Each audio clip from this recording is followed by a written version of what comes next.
Hi, welcome back to another video with Youth Justice Outreach.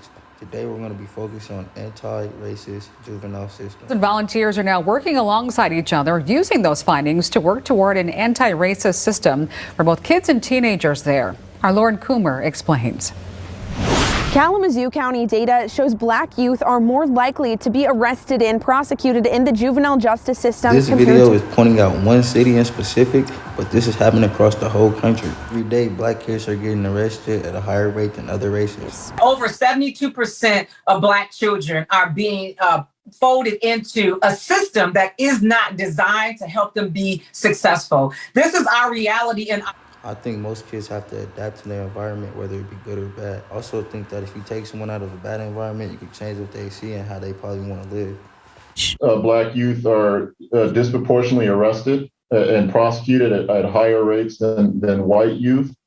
And that goes along with some of the other statistical things that we see for black youth. Statistics like higher instances of poverty correlating with higher levels of gun violence. I feel like poverty plays a big part in this because in neighborhoods with less money and with more black people are likely to be patrolled by more cops. But if you go to a nicer area, probably with more money, you probably wouldn't see some of the same things. Looking at information and data to better understand what drives youth of color into the justice system, and then develop interventions or solutions specifically for that population. I think that coming up with solutions to help the black youth stay out of jail is a good idea. Out of all the kids being arrested in America, 41% of those kids are black.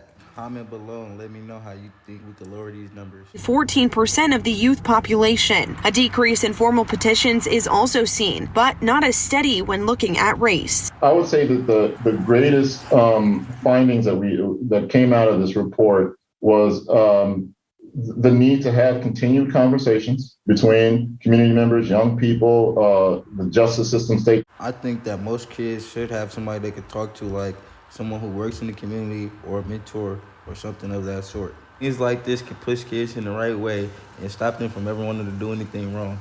The data being analyzed was from 2019 before the pandemic, but Smith says there wasn't as much as they hoped to have access to. Much like other places, the data was inconsistent and limited. They also relied on focus groups, talking to those involved. they talked about some of the good things that, dealing with police officers and the justice system has done for them. But it definitely, what outweighed it was their negative experiences and their perceptions. And they talked about why they had those perceptions. I think that if some police change their demeanor and the way they act in certain situations with civilians, will probably turn out a little different and people will have a different perspective.